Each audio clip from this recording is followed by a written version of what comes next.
petite ville que l'on va se charger de vous expliquer tout au long de cette soirée, avec quelques intervenants. Alors évidemment, Revel, maire de Benne, c'est peut-être pas la peine de le noter, mais enfin bon. Monsieur Félicien Margueritas, qui est maire adjoint délégué à la citoyenneté et à la communication. Et nous avons Maria Desfrois-Méric, qui est notre directrice de l'aménagement et chef du projet de PVD, mais qui est en visio, pour une raison que vous connaissez tous. Voilà. Donc elle animera aussi une partie de la soirée, directement de chez elle. Et monsieur Julien Goupil, qui est représentant de l'association Empreinte Citoyenne, et qui va animer cette soirée. Bien, écoutez, je vous souhaite une bonne soirée, et puis vous allez avoir beaucoup d'informations ce soir, et surtout de la part de monsieur Goupil, qui va vous présenter les petites villes de demain dans sa généralité. Merci. Bonsoir à tous. Donc, je suis Julien Goupil, en effet, de l'association Empreinte Citoyenne, et j'accompagne les communes en France sur les questions de participation, notamment autour du dispositif Petites Villes de demain. Comme vous le savez, cette réunion publique a vocation à vous apporter des informations pour vous faire découvrir ce dispositif national, évidemment, de vous le présenter. Qu'est-ce que c'est exactement ce dispositif de Petites Villes de demain qui va animer votre territoire dans les mois et dans les années à venir? Mais également, comment s'est déroulée aussi la candidature, comment est-ce que vous allez pouvoir faire partie des quelques 1000 communes qui vont bénéficier, en effet, de cette politique publique. Ensuite, on va essayer, non pas juste de parler de Petites Villes de demain et de la politique publique nationale, mais vraiment voir ce qui va se passer sur Benne et surtout ce qui va se passer avec vous. Donc c'est pour ça que, si vous voulez, on a plusieurs sujets à voir ensemble ce soir. Le programme national, la candidature, le projet de territoire. Qu'est-ce que c'est exactement? Comment on va travailler ensemble et comment vous allez pouvoir vous impliquer dans ce projet? Et ensuite, évidemment, un petit peu de questions-réponses. Rassurez-vous, si vous avez besoin d'intervenir, qu'on a besoin d'éclaircir aussi les sujets pendant l'intervention, n'hésitez pas, vous levez la main, il y a des micros ici avec des petites bonnets, du produit. On a essayé de faire tout ce qu'il faut pour respecter, on va pas essayer, on a fait tout ce qu'il faut pour respecter les conditions sanitaires. On rentre directement dans le vif du sujet en vous présentant le programme national Petites Villes de demain. Donc ça, qu'est-ce que c'est exactement? Vous savez que des politiques publiques, il y en a plein, et c'est un petit peu compliqué de s'y retrouver, donc on va essayer d'être le plus clair possible avec vous. Alors, il faut savoir que ce programme national compte aujourd'hui 1646 communes sélectionnées. Donc Benne fait partie des 1646 communes sélectionnées. Sur les Yvelines, c'est 11 communes qui sont concernées par cette politique et ce dispositif. Juste, calmons nos ardeurs, parce qu'il y a un gros chiffre là, c'est pas 3 milliards d'euros pour Benne, on est bien d'accord, c'est 3 milliards d'euros à l'échelle nationale qui vont être distribués sur les 1646 communes. L'enjeu, on est bien d'accord, et je l'expliquerai, c'est de développer une programmation, on a un peu de mois là à venir pour développer ensemble une programmation, et faire en sorte de présenter un projet qui soit, en effet, en partie financé par l'État. Autre chiffre que vous voyez, parce que je sais que les chiffres, on les voit toujours, 250 millions d'euros. Ça, c'est pareil, c'est pas une enveloppe qu'on va pouvoir se distribuer entre habitants de Benne et animateurs du dispositif, mais c'est 250 millions d'euros qui ont été débloqués par l'État pour financer des chargés de projet. Parce que vous allez le voir, l'idée aussi est d'apporter des garanties en termes de financement des projets, des équipements, mais aussi en termes d'ingénierie et de mise en œuvre. Et donc Maria, notamment, qui est en ligne avec nous, a été recrutée grâce à ces subventions. Les 250 millions, on est bien d'accord, c'est pas le salaire de Maria. Elle en serait très heureuse, mais malheureusement. Donc c'est un financement à hauteur de 65% quand même du salaire des chargés de projet. Bon, une petite cartographie, on ne va pas se faire l'inventaire des 1600 communes, mais vous voyez bien que c'est un dispositif qui anime l'ensemble du territoire.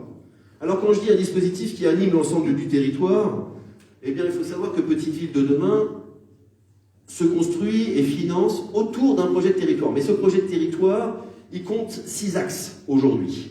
Alors évidemment, vous savez aussi bien lire que moi, mais il est important de se les rappeler quand même. Dans ces 6 axes, on a le soutien des commerces, la valorisation du patrimoine, la végétalisation aussi, et plus précisément d'affirmer le caractère rural et naturel. N'oublions pas que Petite Ville de demain s'adresse uniquement aux communes de moins de 20 000 habitants. Je ne l'ai pas précisé, ça me paraît important quand même de le rappeler.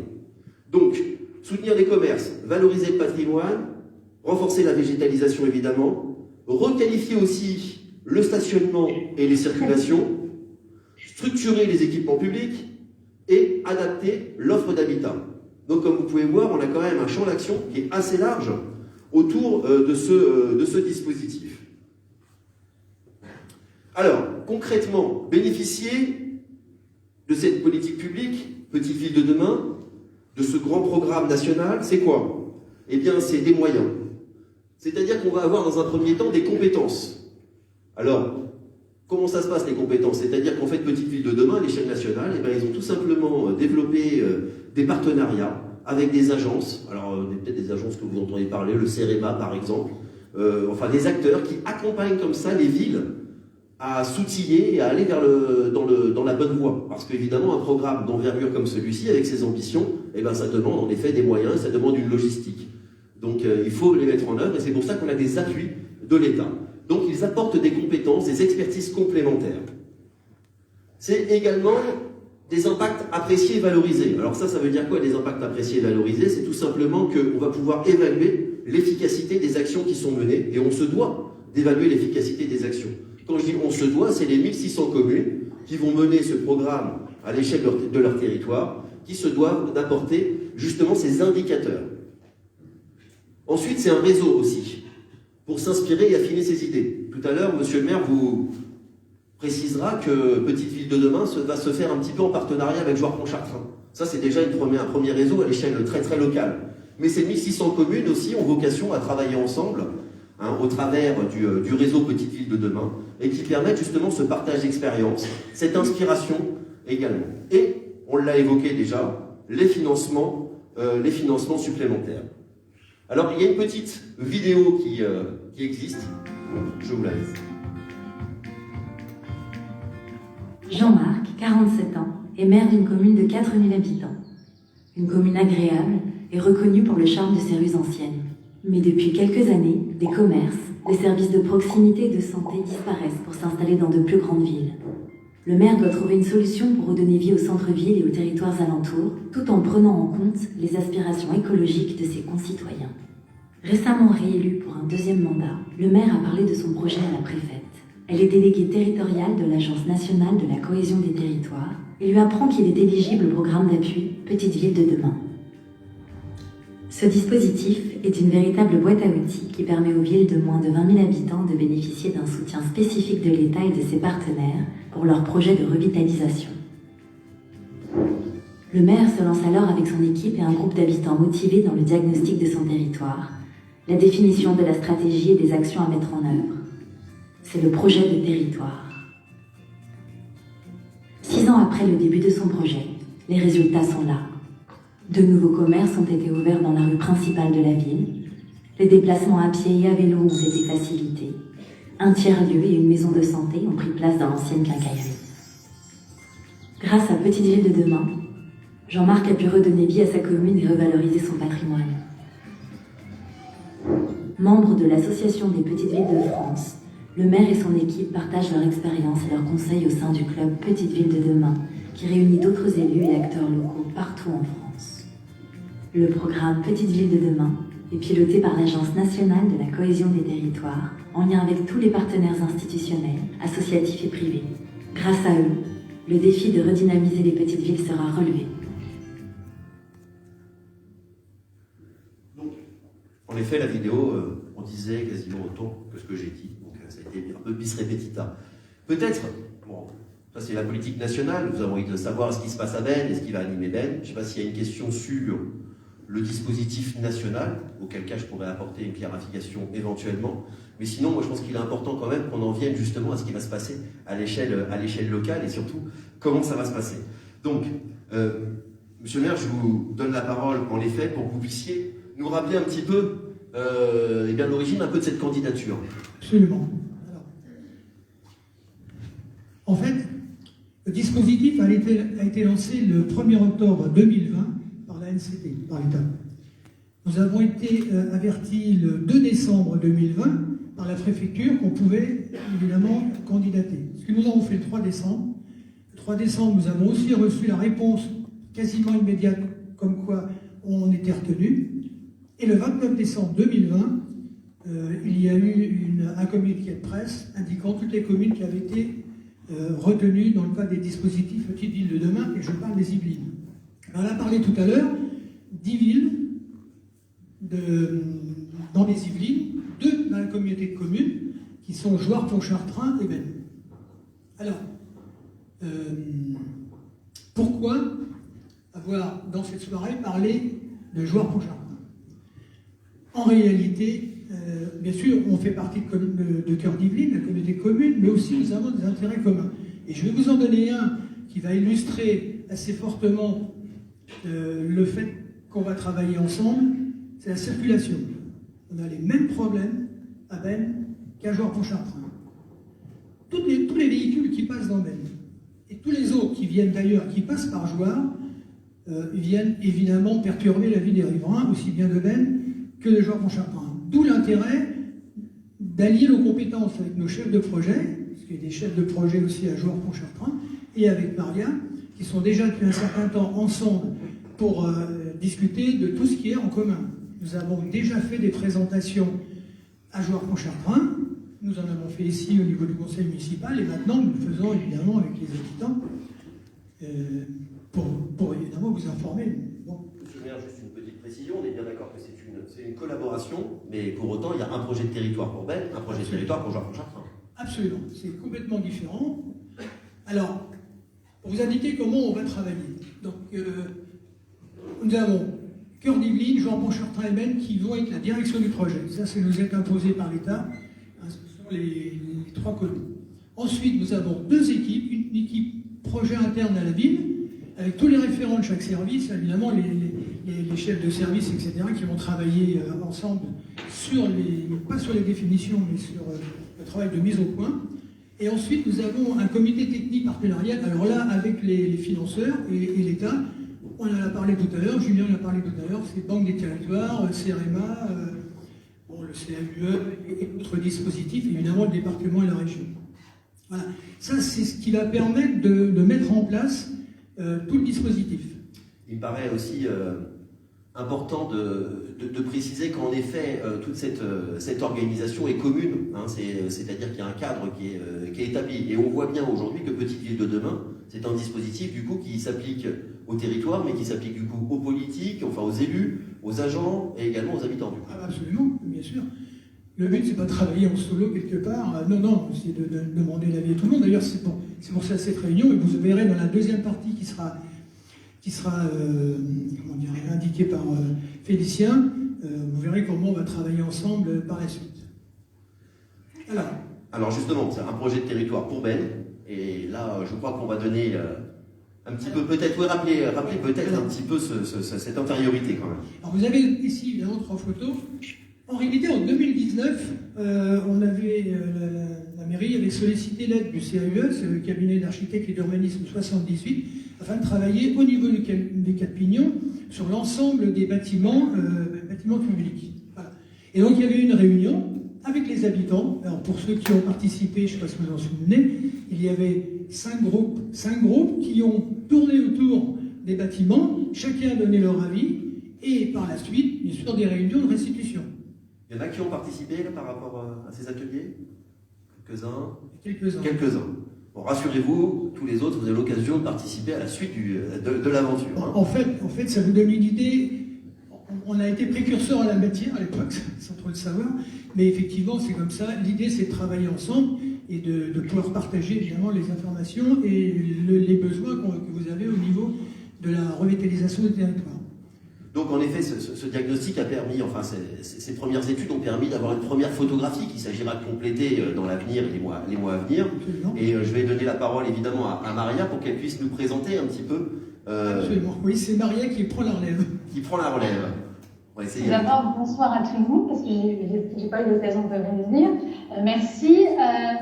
Avant peut-être de rentrer dans le vif du sujet avec toute cette stratégie qu'on a pu élaborer dans la convention d'adhésion au dispositif Petite Ville de demain, peut-être rappeler aussi l'objectif de ce dispositif-là, qui est vraiment un projet de revitalisation. Je ne sais pas si on m'entend bien. Mais... Tout à fait. Oui, c'est bon. Donc, ce projet de revitalisation, notamment sur des secteurs qui ont cette fonctionnalité de centralité. Et donc, c'est tout l'enjeu aujourd'hui pour Ben. Donc, cette convention d'adhésion était dans ce sens-là. Et ça a permis justement d'identifier, en tout cas pour Ben, 2 secteurs stratégiques qui aujourd'hui des secteurs vraiment de centralité, notamment le centre-bourg et le Val des Quatre-Pignons, qui présentent vraiment des fonctions en termes déjà de concentration d'équipements publics. On est vraiment sur ces 2 secteurs-là. On a des équipements publics à la fois sur le Val des Quatre-Pignons, mais également sur le centre-bourg, et également le commerce. Et au-delà aussi de ces secteurs, sur vraiment Ben, on a ces 2 secteurs, on va dire, stratégiques, ont vraiment un rayonnement sur l'ensemble du territoire bennois parce qu'ils disposent justement de ces fonctions de ville avec ces spécificités des espaces publics ou des équipements aussi qui font aussi centre. Oui, c'est en effet, merci Maria de préciser cela, parce qu'on voit en effet qu'il y a 2 secteurs qui sont valorisés tout particulièrement, mais on est bien sur un projet qui va concerner l'ensemble des habitants et l'ensemble de la commune. Alors peut-être on va venir justement sur les premiers diagnostics, les premiers enseignements, quartier par quartier, en commençant par le centre-bourg, Maria. Oui, donc du coup, comme le disait Monsieur le maire, donc justement l'étude du CEE a permis d'identifier et de comprendre aussi certains enjeux qu'on rencontre donc, sur le centre-bourg et sur le Val des Quatre-Pignons. Donc tout d'abord, je pense que sur ça, tout le monde doit avoir aussi cette observation, cette analyse. Sur la rue commerciale, la rue de la République et également sur la place de Saint-Martin, aujourd'hui on a une offre de commerce et de services qui est existante et qui est présente, mais en termes d'attractivité, d'offres, de services ou de commerce qui est adapté à un centre-bourg, aujourd'hui on ne retrouve pas forcément cette attractivité-là. Je prends l'exemple par exemple du commerce de bouche, où on n'a pas forcément de ce type de commerce en centre-bourg aujourd'hui. Également avec justement cette présence de marché qui a exactement vraiment au centre du centre-bourg aujourd'hui, où on a un marché qui a lieu tous les 2 fois par semaine, donc si je ne dis pas de bêtises, si je ne me trompe pas de jour aussi, c'est entre jeudi et dimanche. Et en dehors de ces jours-là, on n'a pas forcément l'attractivité de cet espace, même de cette structure-là. En dehors de ces 2 jours, on n'a pas forcément une appropriation de l'espace ou même voire une animation.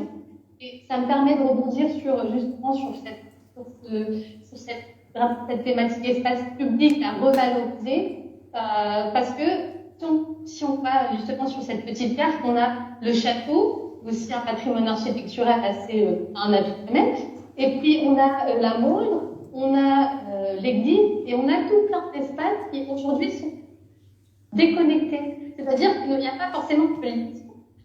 La seule chose qui permet de le réduire aujourd'hui, c'est vraiment un parc de stationnement. Comme on le voit sur la carte, et je pense que c'est visible, c'est que à chaque, par exemple, près de l'hôtel de ville, on a un parc de stationnement, aux abords du château également, proche du marché et justement aux abords de la Maulne, on a également un parc de stationnement. On n'a pas forcément justement des aménagements en termes d'espace public qui permettraient justement de s'approprier l'espace et de créer des dynamiques.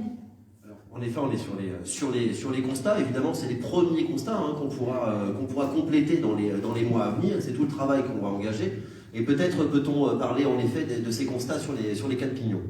Je me permets juste de dire, parce que c'est un sujet, c'est un enjeu très important et que je ne vais peut-être pas mentionner, c'est sur la circulation. Si on peut juste revenir sur la slide précédente, c'est vrai que la circulation sur la rue de la République est assez dense et assez importante, autant sur l'aspect attractivité économique parce qu'on a du commerce et ça ne favorise pas forcément une attractivité économique, mais également en termes de sécurité parce que on a vraiment l'utilisation de cette rue-là par les piétons, etc. On n'est pas aujourd'hui sur une aire piétonne ou de rencontre qui favorise à la fois les automobilistes, à la fois, par exemple, les mobilités, donc les vélos, et également les piétons. Donc, c'est aussi avoir travaillé dans ce dispositif. Merci Maria. J'ai été un peu rapide, désolé. Non, tout de suite. Alors, allons-y pour le diagnostic, en effet, et les constats sur le Val des Quatre Pignons. Sur le Val des Quatre Pignons, on retrouve plus ou moins les mêmes enjeux, notamment de circulation assez dense aux abords des équipements publics, mais également près de la gare routière. On a également les mêmes enjeux économiques, on va dire, sur justement ce centre commercial qui est aujourd'hui peu attractif, qui présente une offre de commerce et de services qui est présente, mais qui n'est pas forcément attractif aujourd'hui. Et on a un autre enjeu qui n'est pas forcément similaire au centre-bourg, c'est justement sur les équipements publics. Comme je le disais tout à l'heure, on est sur 2 secteurs stratégiques. Sur le Val des Quatre Pignons, il y a vraiment cette concentration d'équipements publics à la fois scolaires, culturels et sportifs.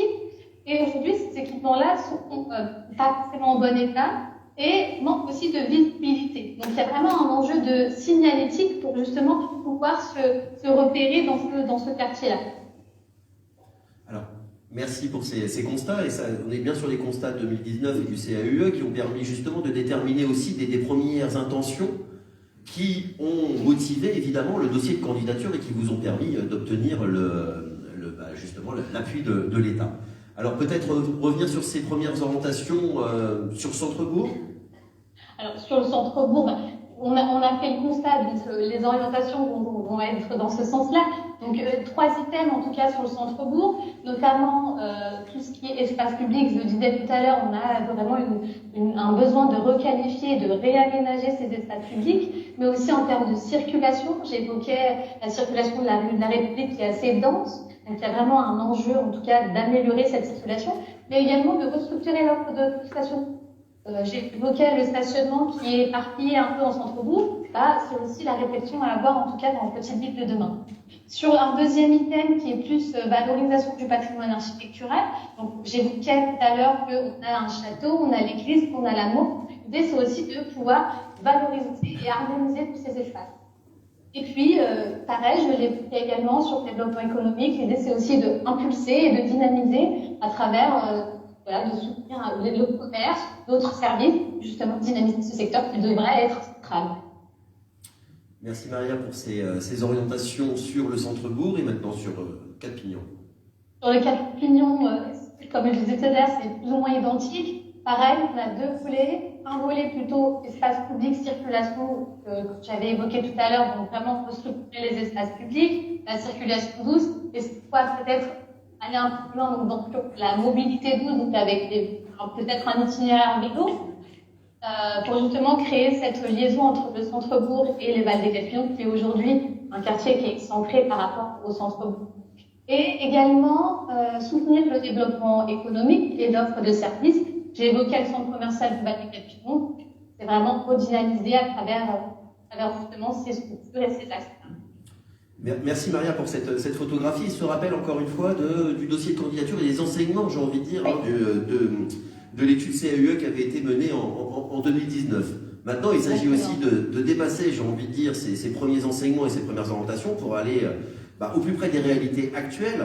Et pour cela, monsieur le maire, vous avez réorganisé, j'ai envie de dire, tout ça en grands thèmes. Oui, effectivement. Nous avons défini 6 grands thèmes qui collent parfaitement aux besoins des petites villes de demain. Alors, le premier, vivre ensemble. On en a parlé plus ou moins, enfin Maria en a parlé plus ou moins. Il s'agit de, évidemment, réaménager les espaces publics, réhabiliter les équipements publics. Ça, c'est un des thèmes. Le patrimoine. Alors, le patrimoine, nous avons un petit patrimoine aussi. Nous avons le château. Je voudrais quand même donner une information qui est importante, puisque nous avons quand même pu obtenir l'accord des Bâtiments de France pour la reconstruction du mur de la Contresca, et ceci depuis 2016, c'est-à-dire 6 ans. Il a fallu 6 ans pour arriver à avoir l'accord. Bon, on n'a pas terminé parce qu'il y aura encore des adaptations techniques, mais voilà, on a l'accord au moins pour le reconstruire. Ce qui nous permettra de réinvestir les douves et réinvestir le château. Ceci dit aussi, je peux donner 2 informations. Nous avons signé avec le département 2 carnets d'entretien, un pour le château, un pour l'église, qui va nous permettre d'avoir comment dirais-je, de pouvoir faire un certain nombre, pas de travaux, mais de nettoyage du château actuellement. Je ne sais pas si vous remarquez quand vous passez à côté, vous avez des arbres qui poussent carrément dans le château, donc il va falloir qu'on fasse un travail là pour le nettoyer et le rendre un peu... voilà.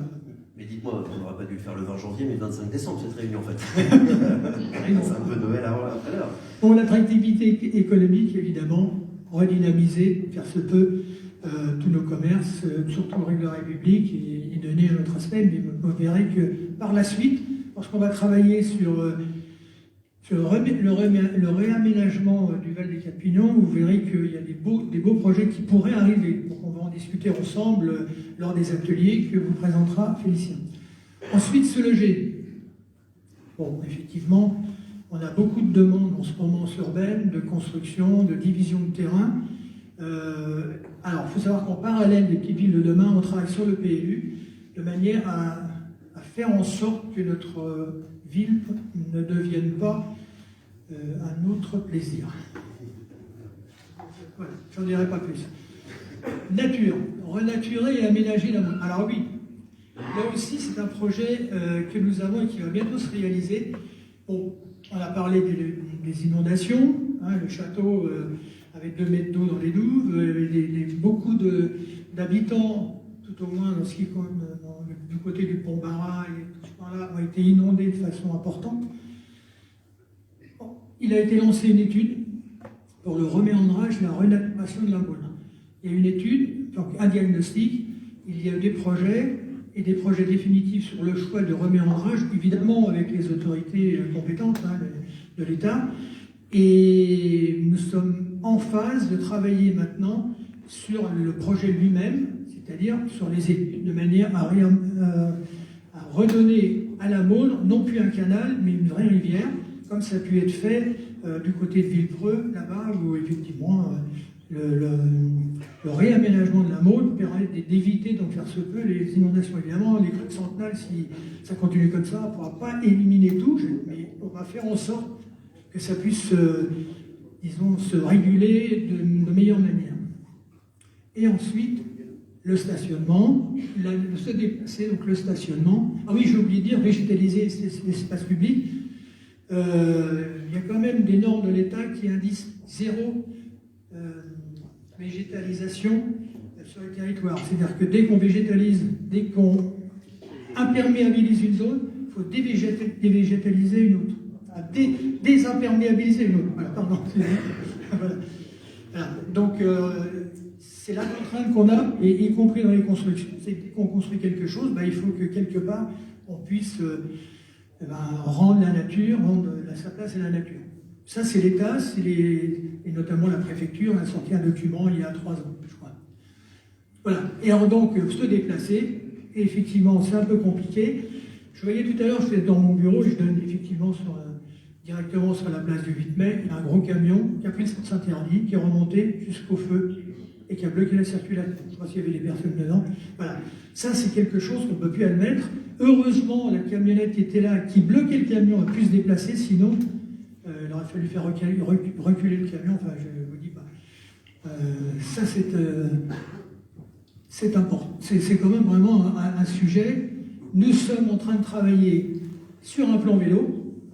On a commencé, hein, je crois qu'il y a des personnes qui s'en occupent, qui sont à la salle, qui permettra de mettre en place des circulations douces. Voilà. J'ai oublié tout à l'heure d'en vivre ensemble, sécurité et sûreté. Comme vous voyez, nous avons nos amis gendarmes qui sont là, mais en fait, on travaille avec eux et ils sont partenaires des petites villes de demain. Donc, il ne s'agit pas simplement d'être présents là, non, mais on travaille ensemble sur des problèmes de sécurité. La semaine dernière, j'étais en réunion à Gambais sur la cybercriminalité qui était animée par les gendarmes pour indiquer aux responsables politiques ce qu'il ne fallait pas faire en matière comment, la personne qui l'a animé, en matière d'informatique, je vais dire ça comme ça. Voilà. C'était vraiment très très intéressant comme réunion. Alors, on voit là en effet que l'organisation, j'ai envie de dire, parce qu'on a compris que la candidature a été sélectionnée, donc vous faites partie, je rappelle en France qu'il y a 35 000 communes et seulement environ 1600 communes qui ont été sélectionnées. En revanche, on a compris aussi que la candidature a été sélectionnée sur un diagnostic existant qu'il s'agira de conforter, mais surtout qu'il s'agira aussi de traduire cette candidature. La prochaine étape, c'est une programmation. Et celle-ci, on va la faire ensemble. Et peut-être aborder aussi la question du calendrier, voir un petit peu dans quelle temporalité on s'inscrit. Absolument. Alors, le calendrier, donc, la convention d'adhésion pour les petites villes de demain concernant Ben et Jouarre, puisqu'on l'a signé ensemble, c'était en mai 2021. Toute cette partie de mai 2021 jusqu'à juin 2022 et un peu plus, ça sera la concertation dont on va vous parler, Félicien, tout à l'heure. Et au mois de novembre, lorsque les études et tous les documents seront prêts, il y aura la signature de l'ORT, qui est l'opération de revitalisation du territoire, qu'on signera avec évidemment tous les partenaires financiers et l'État. Merci pour ces quelques précisions. Peut-être déjà des questions sur justement les premières peut-être orientations, avant qu'on revienne et qu'on apporte des précisions sur la question de l'implication des acteurs et de votre participation au projet pour être au plus près des réalités et de vos usages. Il y en aura tout à l'heure, je pense. Monsieur, une première question, oui, peut-être. Oui, peut-être. À propos des chaînes, en fait. Les chaînes, manifestement, ils ne sont pas... Dans le projet, ils n'existent pas. Et il y a quand même quelques petites zones dans les chaînes qui pourraient peut-être être un petit peu organisées. La petite partie forêt qui se trouve en haut des chaînes, il y a peut-être moyen de rendre ce bois plus accessible pour ensuite le descendre dans le centre-ville ou autre. En tout cas, au niveau des chaînes, vous n'avez rien prévu. Alors, on est justement, excusez-moi, monsieur le maire, je vous redonne la parole après, mais là, on est déjà, le micro arrive maintenant, et je pense que tout le monde a à peu près entendu la question portée sur les chaînes. Mais typiquement, on a X thématiques à aborder, qu'il s'agira ensuite de rappeler, parce qu'il s'agit de compléter, et vous avez complètement raison. Heureusement qu'on n'est pas exhaustif, sinon le match serait fait avant qu'on... Mais là, c'est vrai que ça fait vraiment... les chaînes n'existent pas dans le projet, là.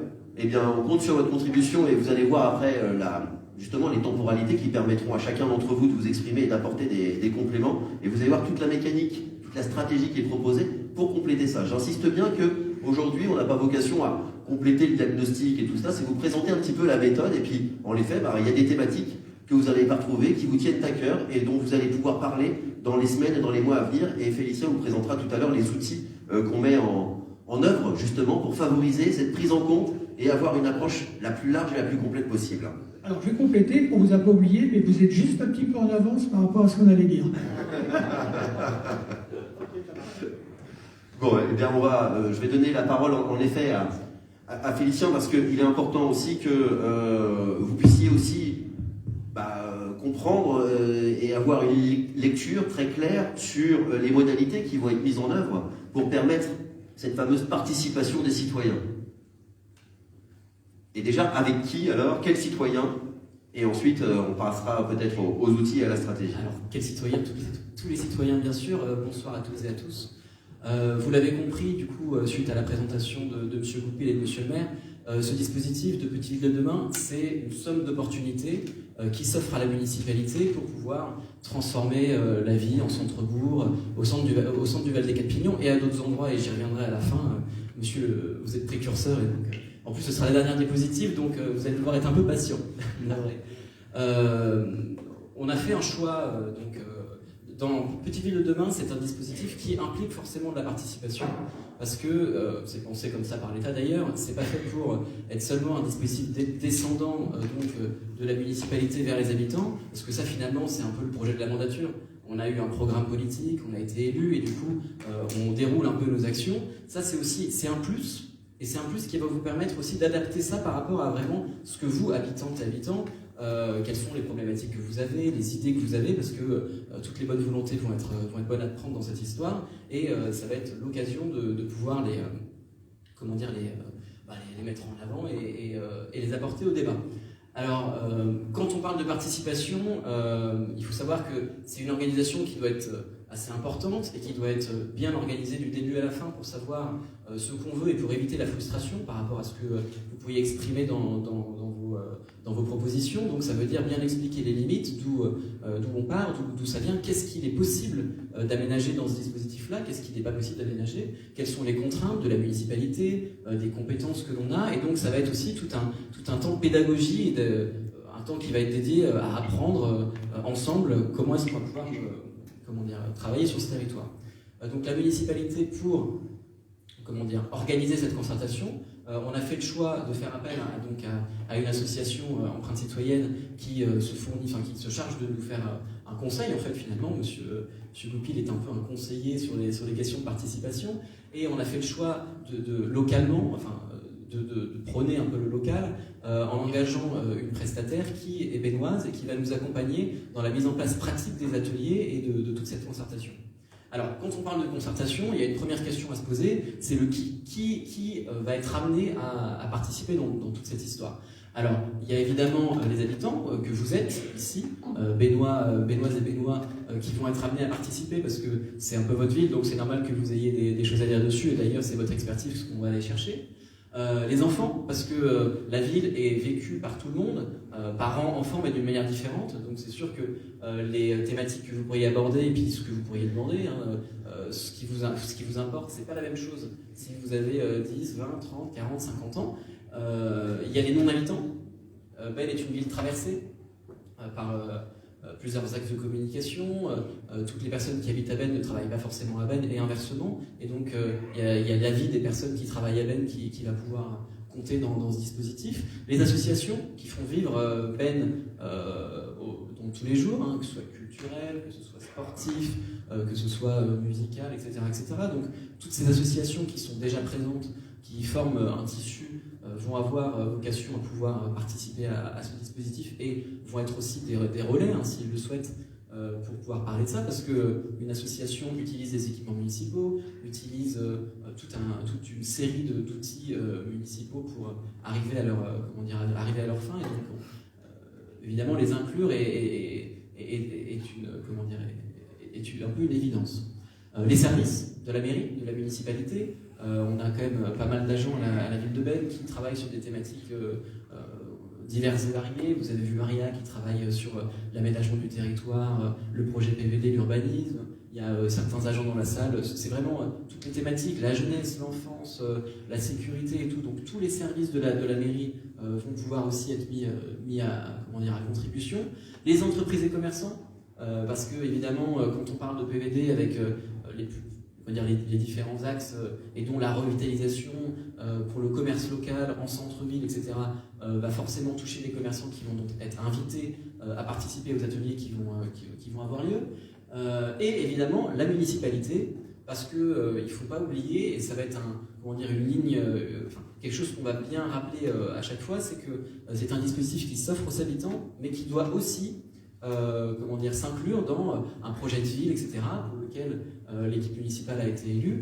Et il y a des projets qui se lancent, que vous connaissez, certains sont déjà sortis de terre et d'autres vont sortir, et donc il va s'agir de tout faire aller un peu dans le même wagon,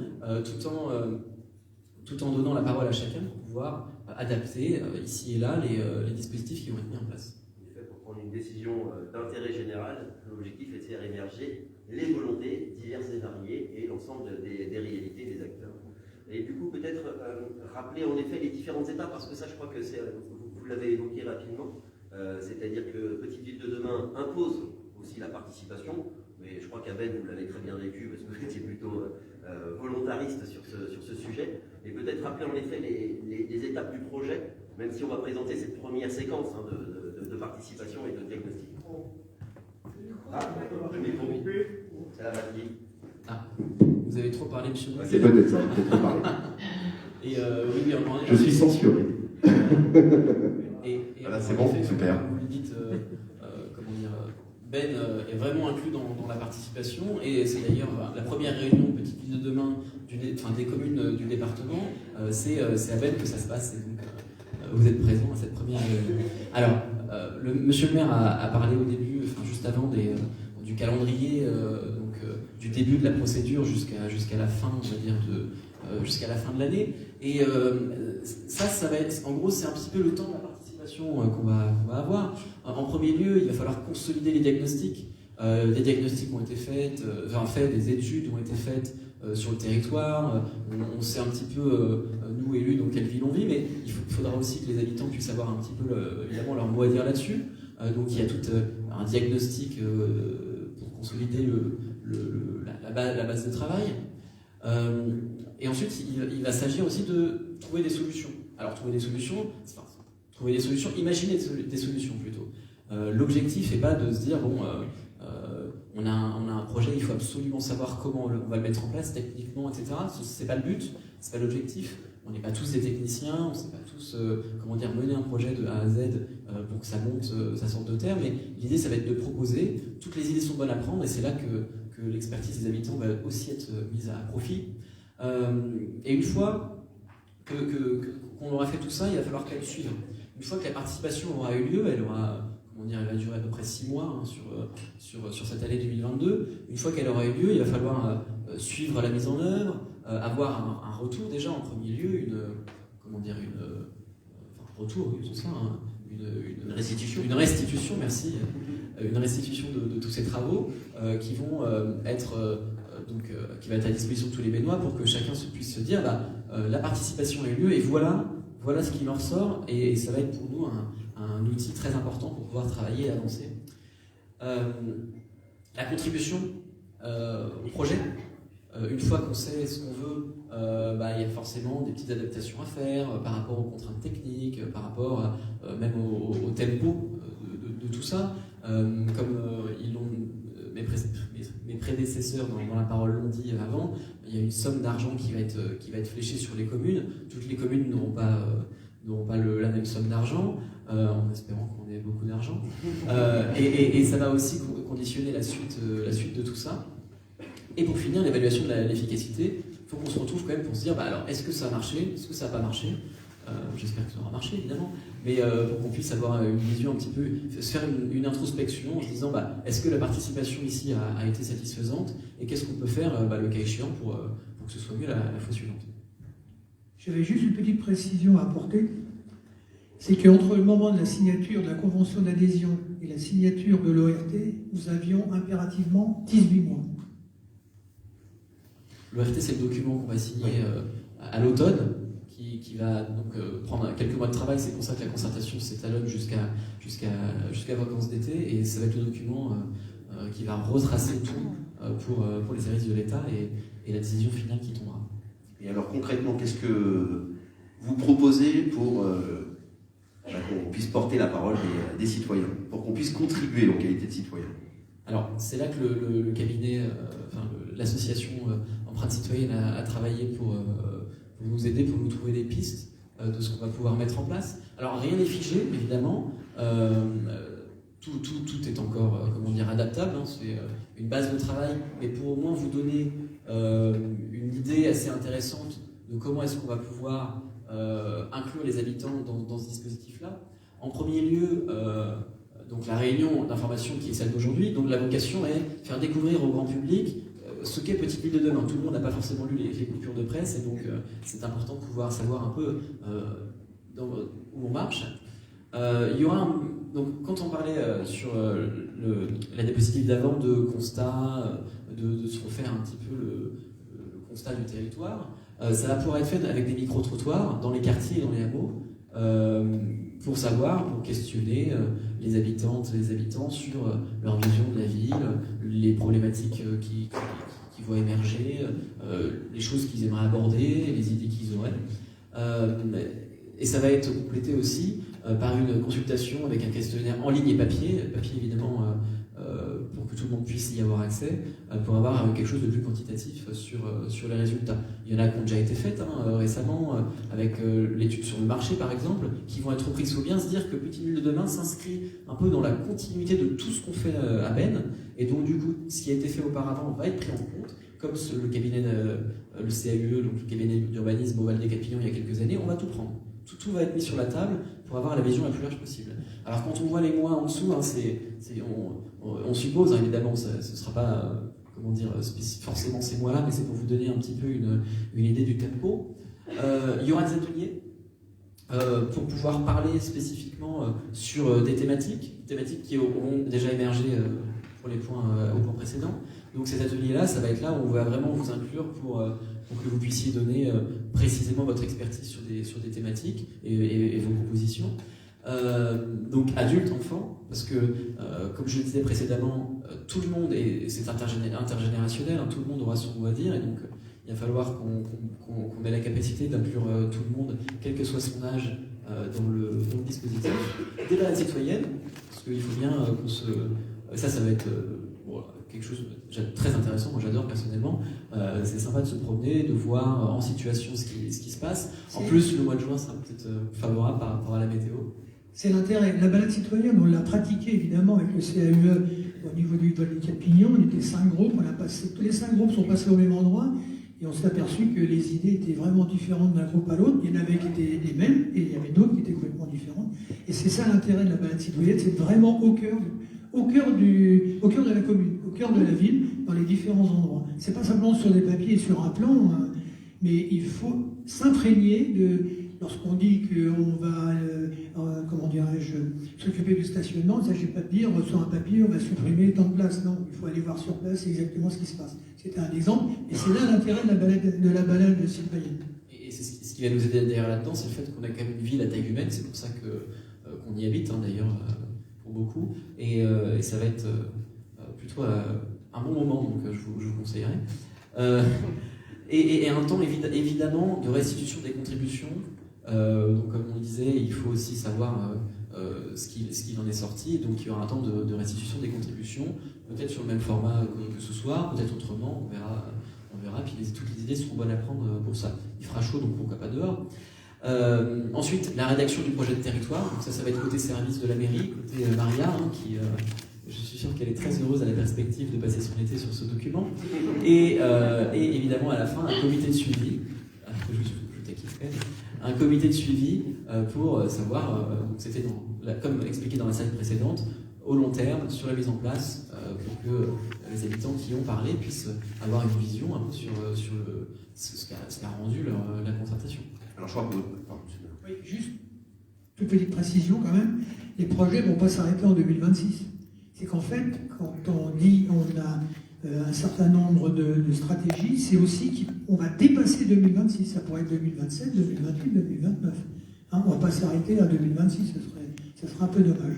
Cette projection, on l'aura du coup dans le fameux ORT, là encore un barbarisme, mais orientation de revitalisation du territoire, pour le terme. Et en effet, c'est là où on verra jusqu'où le projet de territoire se porte. On a parlé d'un comité de suivi, je crois qu'on connaît quelques premiers membres, parce que vous aviez installé des acteurs déjà de la participation. Alors, juste pour comment dire, préciser sur la slide précédente, voilà, avec l'histoire du comité de suivi et savoir comment est-ce qu'on va pouvoir mettre en place tout ça, c'est pour bien comprendre le fonctionnement, alors un peu théorique, mais c'est vraiment comme ça que ça marche, de la démocratie participative qu'on met en place. Il y a donc une consultation qui va se faire auprès des habitants, qui sont les premiers concernés, qui va faire émerger, on va dire, l'avis de la population par rapport à ce sujet-là. Et d'un autre côté, ce qu'on va expliquer pendant toutes ces opérations-là, ça va être la mairie, comment ça fonctionne, quelles sont les contraintes, quel est le projet aussi politique, qui est celui qui a mené l'élection de 2020.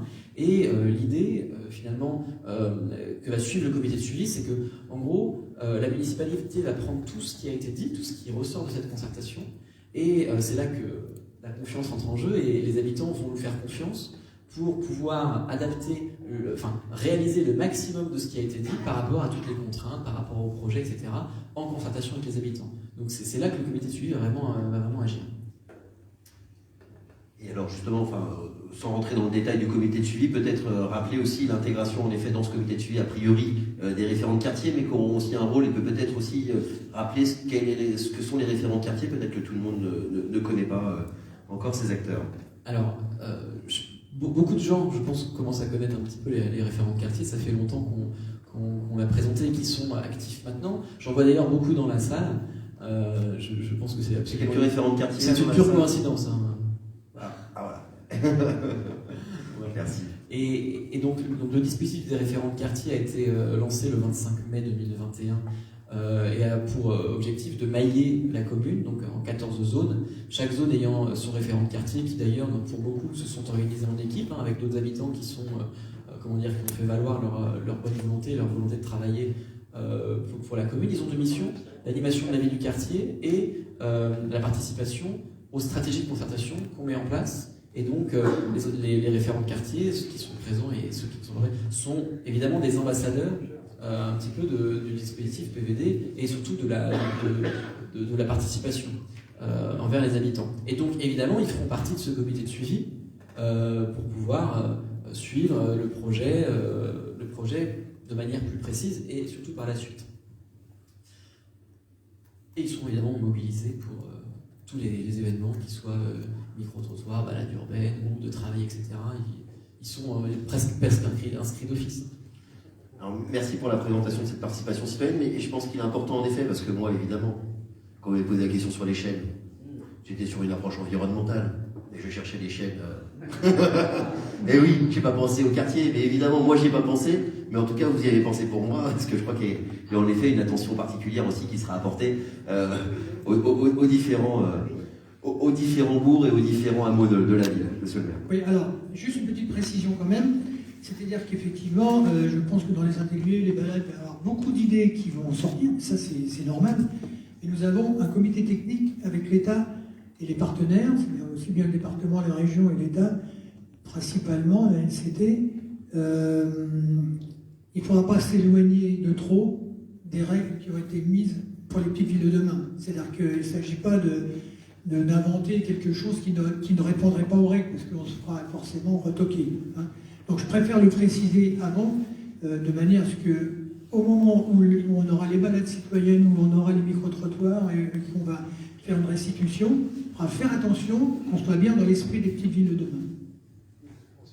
Et donc finalement, c'est un peu ce qui était présenté au début avec les grands axes de travail qui ne vous sont pas étrangers. Donc on ne fera pas de palais des sports au centre de la ville de Ben, je l'aimerais. Enfin, on peut le proposer. Et donc oui, participation sur l'ensemble de la commune, c'est très important. Alors comme vous l'avez vu, le dispositif PVD, pour les intimes, s'axe, mais ça c'est une décision de l'État, hein, le dispositif a vocation à revitaliser les centres-villes, les centres-bourgs. C'est pourquoi, pour la ville de Ben, il y a deux centres-bourgs, entre guillemets. Il y a le centre-bourg ici, là, le vieux centre, et il y a aussi le Val-des-Quatre-Pignons, qui est presque une ville dans la ville, hein, une ville à part, qui a son centre et qui, donc, du coup, peut bénéficier de ce dispositif-là. Et en fait, on aurait très bien pu s'arrêter là, pour tout vous dire. On aurait très bien pu se dire, bon allez, on va pas faire plus, super, l'État nous montre comment faire, on va pas aller plus loin, c'est pas utile, et puis un peu la flemme, quoi. Eh ben non, pas la flemme. Parce que la ville de Ben, vous la connaissez tous, elle est protéiforme, il y a plein de visages différents, il y a plein de manières de la vivre, il y a des quartiers pavillonnaires, il y a des quartiers moins pavillonnaires, il y a un centre-ville avec des problématiques qui lui sont propres, mais il y a aussi des hameaux et des quartiers qui ne sont pas spécifiquement rattachés soit au centre-bourg, soit au Val-des-Quatre-Pignons.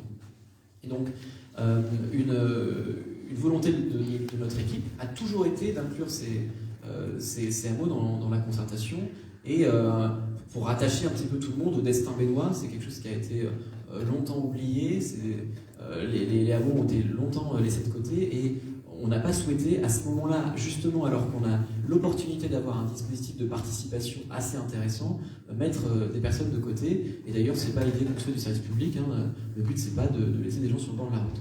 Donc là-dessus, il faut bien comprendre qu'on va au-delà de Petite Ville de demain dans cette proposition. Ce sera d'ailleurs sur un second temps. Petite Ville de demain, la concertation sera de janvier à juin, comme on l'a expliqué, avec les ateliers, etc. Pour la rédaction de l'ORT qui va, lui, toucher Petite Ville de demain et vraiment les financements qu'on pourra avoir sur les zones du centre-bourg et du Val-des-Quatre-Pignons. Et dans un second temps, sur une seconde partie de l'année, de la même manière, en fait, avec les mêmes outils de participation, on va aller à la rencontre des habitants dans les hameaux. Donc, il y a 4 hameaux principaux à Ben, donc Panier, la ferme de l'Orme, Pissotte, Petite Mare, la Maladrerie et la Couperie, et aussi le quartier des Chênes, qui est un quartier assez important avec, si je ne me trompe pas, près de 300 pavillons, et qui n'est pas prévu en fait dans le dispositif Petite Ville de demain. C'est ça ? 400. Qui dit mieux. Donc voilà. Et donc il y aura une concertation en second temps avec les mêmes outils, avec le conseil d'empreinte citoyenne, avec la professionnelle bénoise qui va nous proposer des manières de concertation pour qu'on ait ensemble une vision globale sur l'ensemble de la commune. L'idée, il ne s'agit pas de partir avec quelque chose qui ne serait pas terminé finalement, parce que la commune, c'est pas seulement le centre-bourg et le Val des Quatre-Pignons. Surtout que dans une optique à long terme, parce que gérer une commune et avoir des projets pour une commune, c'est voir à long terme, 10, 20, 30 ans. On a le projet actuel de plan local d'urbanisme, qui est le bras armé, le bras légal de ce qu'on veut faire du territoire par rapport aux règles d'urbanisation, par rapport au développement de l'urbanisation. Et donc, toute cette concertation-là sur toute la commune va pouvoir nous servir l'année prochaine, donc quand on va travailler sur ce fameux PLU, pour pouvoir alimenter les réflexions à ce sujet. Donc, pour vous rassurer, tous les quartiers vont être mis à contribution, dans des temporalités certes différentes, mais on tenait à vous rassurer là-dessus, parce que c'est vraiment quelque chose, un axe sur lequel on voulait s'axer. Voilà un peu la présentation de Petite Ville de demain au niveau national, Petite Ville de demain à Beynes, et surtout toute cette séquence d'implication, j'ai envie de dire, des citoyens qui fera de ce projet un projet de tous les habitants et de tous les Bénois. Là, on va s'ouvrir évidemment aux questions-réponses. Je vais juste rajouter quelque chose sur l'esprit de la concertation. Là, on était vraiment pragmatique sur qu'est-ce qui va se passer. L'esprit de la concertation, volontairement, on l'a voulu à l'écoute, indulgent, aller dans le bon sens.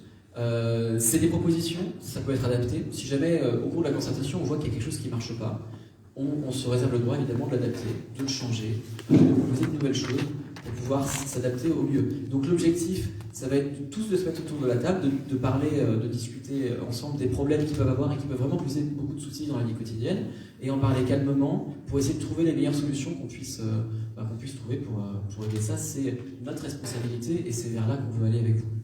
Et peut-être juste une précision aussi par rapport à cette stratégie. L'idée, c'est, vous voulez, sur l'aspect micro-trottoir, consultation, on parle de constats très généraux, ensuite qui permettent d'être affinés en atelier, ensuite qui permettent d'être vérifiés en balade citoyenne, et ensuite de faire une restitution. Donc on a vraiment quelque chose de progressif. C'est pas des formats à chaque fois pour répéter, mais c'est vraiment pour avancer aussi et commencer à arbitrer, sélectionner, hiérarchiser. Alors, on a tenu notre heure, on n'a pas dépassé sur l'heure d'intervention. On a une séquence de questions-réponses maintenant. J'imagine qu'il y a plusieurs questions, plein, je ne sais pas, mais en tout cas plusieurs, et on est à votre écoute. Ça commence bien. Écoutez, peut-être qu'on a été exhaustif et complet à ce moment-là. Voilà, merci. Alors, il y a un micro qui arrive avec une petite bonnette, le temps de l'installation.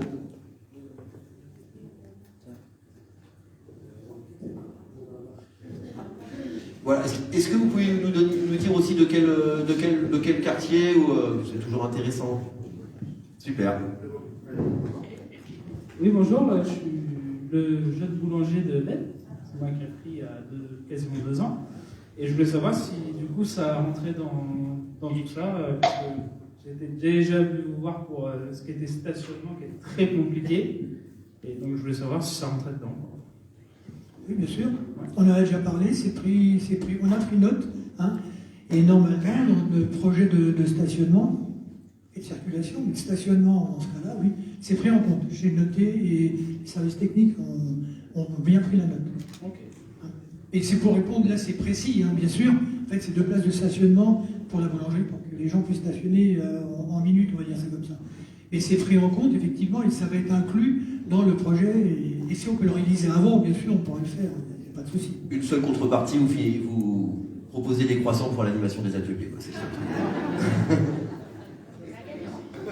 Gagnant-gagnant. BVD, c'est gagnant-gagnant. D'autres questions, peut-être? Oui, madame. Merci. 3 milliards, ça fait rêver. C'est vrai que si on le rapporte à chaque ville, ça fait environ 1 million. Si on enlève tous les budgets de fonctionnement, les études, les machins, etc., qu'est-ce qui reste? Et qu'est-ce qu'on peut faire avec ce qui reste?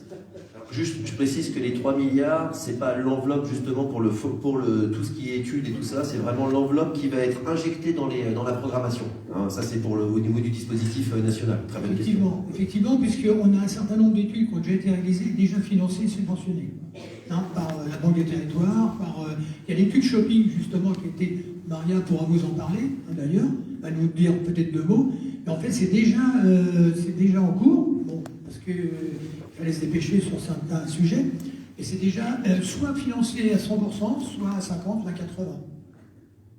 Pour compléter, justement sur les études et c'est sur cette enveloppe qui a été présentée dans cette présentation, il y a deux choses peut-être à savoir sur PVD, c'est qu'on a justement, on disait les 18 mois d'études, donc là c'est vraiment la phase stratégique. Et après, justement, on est dans la phase opérationnelle. Donc cette convention d'ORT s'intègre dans ce volet opérationnel. Et justement, l'enveloppe, ça sera différent aujourd'hui dans la phase étude que dans la phase opérationnelle. D'autre part, le financement est fait en fonction des projets. Si vous avez des communes qui ont des tout petits projets et d'autres des plus importants, ça sera financé en fonction. Hein, c'est pas, on ne va pas donner 1 million à chaque commune. Ce sera qui a le plus gros projet. C'est pour ça que vous voyez, on a une séquence aussi qui est assez, alors qui peut paraître en effet, hein, on va s'étaler de février à juin pour la participation, mais l'ORT encore une fois, et ça ce calendrier, j'ai envie de dire, il est imposé par l'État, et je ne veux pas faire de flagornerie non plus, mais c'est vrai que quand on voit les autres communes aussi, l'avancement des autres communes, là on est largement dans le calendrier, alors que souvent on est un petit peu en retard. Là on est tellement en avance qu'on était les premiers à avoir notre chef de projet. Et il y a des communes actuellement qui sont dans le dispositif, je parle des Yvelines, je ne parle pas de toute la France, qui n'ont pas encore de chef de projet. D'autres questions, madame au fond et monsieur juste après, pardon, excusez-moi. Oui, donc j'ai cru comprendre, enfin, ici tous, on comprend que la rue de la République est un gros point noir pour la circulation d'Ambène. Il m'avait semblé comprendre que cette rue, on ne pouvait pas du tout la dévier et il y avait très peu de solutions pour avoir des idées autres que ce qui existe actuellement. Donc c'est-à-dire que ce qui n'est pas jouable aujourd'hui serait jouable demain ? Alors, en fait, cette fameuse déviation de la vallée de la Mauldre existe depuis 50 ans. Nous avons, il y a 2-3 ans, nous avons accueilli ici monsieur le président du département, monsieur Bernard Médier. Je lui ai posé la question. Il m'a dit, il n'est pas question qu'on passe à l'étude, enfin qu'on relance encore une étude sur cette déviation. Par contre, rien n'empêche d'essayer de trouver des solutions locales, comme ont fait d'autres villes comme des Ailes, par exemple. Ils ont, je crois que c'est des Ailes, qui a imaginé des solutions locales justement pour éviter comment dirais-je, cet apport de véhicules qui font que traverser en fait sans vraiment vivre chez nous. On peut, et ça sera l'occasion de cette concertation, c'est de voir quelles idées on pourra mettre en œuvre pour trouver des solutions. Mais ça ne va pas être facile. Oui, parce que pour moi, les ailes n'est pas la solution miracle. Ah ben, je n'ai jamais dit que c'était la solution miracle. Je sais qu'ils ont, enfin, je ne sais pas s'ils l'ont mis en œuvre d'ailleurs, je sais qu'ils avaient une proposition de déviation locale. Maintenant, je n'ai pas étudié ce qu'ils avaient fait. On a commencé à regarder un certain nombre de choses, mais bon, il faut vraiment qu'on se penche sur le problème, et ça tombe bien, les petites villes de demain, ça tombe bien. Voilà, l'enjeu évidemment n'est pas ce soir de rentrer dans ce détail. Merci de ces précisions, mais je crois que sur l'atelier ou sur les thématiques de circulation, là, il y aura peut-être des contributions à effectuer. Monsieur, vous vouliez... C'était l'essentiel de ce que je voulais dire. Bon, il y a de la convergence citoyenne. Attendez juste le micro, pardon. Tout le monde profite de votre question. Simplement comme ça, est-ce que vous avez déjà une idée du tracé de circulation douce dans la ville? Juste une idée. Oui, mais alors là... il faudrait les plans pour vous les montrer. Je sais que personne qui est responsable est derrière vous, si elle veut en dire 2 mots, mais c'est pas tellement l'objet de la soirée. Je sais. Mais si vous voulez, on pourra en parler tout à l'heure, si vous voulez. On pourra en parler à la fin. En off, mais en plus en public plus tard, mais là c'est pas l'objet en effet de l'atelier, parce que sinon si on doit couvrir tous les sujets. Je crois qu'on a une séquence de participation importante. Hein. Je comprends tout à fait, c'est toujours un peu frustrant parce qu'on a déjà envie d'apporter ces constats et ces prescriptions. Là, c'est vraiment une réunion pour déjà vous dire quelle est la politique qui va être menée et surtout quels sont les outils que vous allez avoir à disposition pour apporter ces contributions. D'autres questions peut-être, oui. Oui, madame. Oui, bonsoir. Le début de la diaporama... Votre micro, madame. Dites-moi et puis j'y vais direct après. Donc, il y a revitalisation du patrimoine architectural et culturel. Et au fil du diaporama, le culturel a disparu. Donc, si Là. on continue. Non, il n'a pas disparu en fait, bon, c'est peut-être parce que... Non, mais c'est juste une interrogation. Oui, non, il n'a pas du tout disparu, bien entendu. Quand on parle de patrimoine, on pense château, peut-être, on pense aussi église, et on pense à tout le petit patrimoine que nous avons. Hein, je ne sais pas si vous avez, bon, je pense que vous l'avez eu, on a réhabilité, rénové le lavoir, par exemple, déjà. Et nous avons d'autres projets sur d'autres lieux qui vont bientôt se réaliser, concernant notamment la couperie. Peut-être un scoop, mais il n'y a pas longtemps que je l'ai appris, qui va être rénové. J'insiste Et bien alors, sur... au niveau culturel, bien au contraire, nous avons des projets culturels qui vont se mettre en œuvre. On peut parler d'école de musique, mais tous les projets d'école de musique, croyez-moi, il va y en avoir dans... Et dans les Douves, par exemple, hein, je ne sais pas pour les personnes qui connaissent, il y avait le festival Touche de Jazz, que je connais bien, pas la même raison, mais voilà, il y a des projets qui vont avoir lieu dans les Douves lorsque le mur sera construit. Et dans les 6 axes de la revitalisation, et donc des attentes de l'État, on est bien sur la valorisation du patrimoine culturel et paysager. Donc on intègre bien cela. Sauf que là, c'est vrai que les 3 petits points ont du coup squeezé culturel, mais c'est qu'une question de forme, mais pas du tout de fond. D'autres questions? Bien sûr. Vous pouvez juste me dire les conditions d'adhésion, c'était lesquelles pour pouvoir adhérer à... Il y avait des conditions spécifiques. Alors, non, pas pour les ateliers, pour Petite Ville de demain. Je vais laisser monsieur le maire présenter, mais on est bien sur une candidature plutôt qu'une adhésion. C'est-à-dire que vous avez été sélectionné. Oui, on a été sélectionné. En fait, une principale caractéristique, c'est qu'on a un effet de centralité, si vous voulez. C'était ça. Les deux d'ailleurs, que ce soit le Val des Quais-de-Pignon ou le centre-bourg. J'ai une question là-bas, oui, bien sûr. Oui, bonsoir. Nelson Dos Santos, conseiller municipal. Je suis ravi de voir cette initiative de consultation citoyenne, moi qui l'avais un petit peu soutenue dans ma campagne. Et puis je vois que donc, les centres économiques sont importants pour le PDD. Au Val des Quais-de-Pignon, on a un local qui appartient à la mairie depuis 4 ans et qui est fermé. Et je voulais savoir si une consultation autour de ce local, qui est le plus grand local du centre commercial et qui a une forte attractivité pour le centre commercial, si une consultation serait éventuellement d'actualité, un peu comme ça l'est pour ce programme. Alors, ce local dont vous parlez, il y a des travaux qui sont faits dedans, parce qu'il y a 2 parties. On ne va pas non plus rentrer vraiment dans les détails, c'est pas l'objectif de la soirée. Mais il y a des travaux qui sont menés dedans pour relocaliser les archives sur toute la commune de Belge, qui ont été, comme vous le savez, pour beaucoup noyées dans les inondations, parce que c'était au rez-de-chaussée de la mairie qui a été intelligemment construit en bord de Maule dans une cuvette. C'était pour la boutade. Et la municipalité a des projets de recentralisation de services publics à cet endroit-là. Donc il y aura un moment d'explication pour tout le monde par rapport à ça. Quelques dernières questions peut-être? Oui.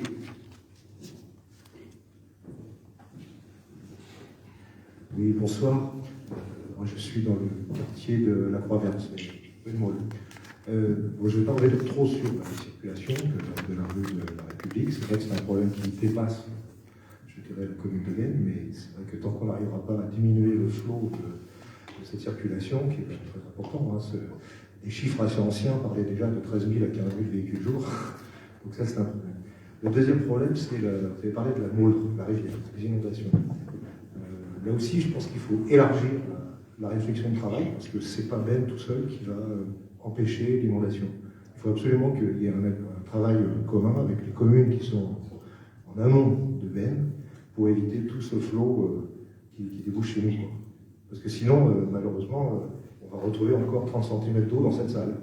Alors, là, je peux bien vous répondre à la question, parce que à l'arrivée, on est arrivé à la commune, on s'est rendu compte que tous les acteurs de la Maule, quand je dis la Maule, c'est pas spécialement Ben, c'est depuis sa source jusqu'à la Seine. Et il n'y avait aucun dialogue entre les différents acteurs potentiels, c'est-à-dire les différentes communautés de communes. J'ai pris ma charge, si vous voulez, de les réunir, tous ces acteurs, c'est-à-dire vous avez Versailles-Grand-Bain, vous avez 50 ans d'Yvelines, vous avez Gallimard, hein, et puis d'autres. Et ils sont venus, on a fait à Ben, dans la salle du conseil, on a fait une grande réunion, on était plus de 25, avec tous les acteurs, les chefs de service, la DDT, etc. Sur la propre initiative. D'accord ? Ensuite, si vous voulez, on a pu avoir une discussion alors, plus intime, si vous voulez, avec certains acteurs, et on est arrivé à un accord de telle façon qu'on puisse construire le PAPI, le plan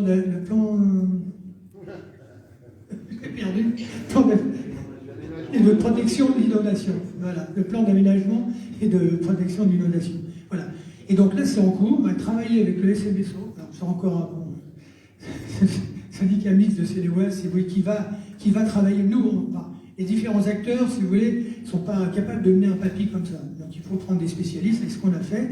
Et actuellement, ils sont en train de travailler sur un premier ébauche d'un PAPI global. Voilà. Donc, on ne travaille pas simplement. Alors, je parle de la Môle, hein, je ne parle pas du Rue-de-Galie ni d'autres.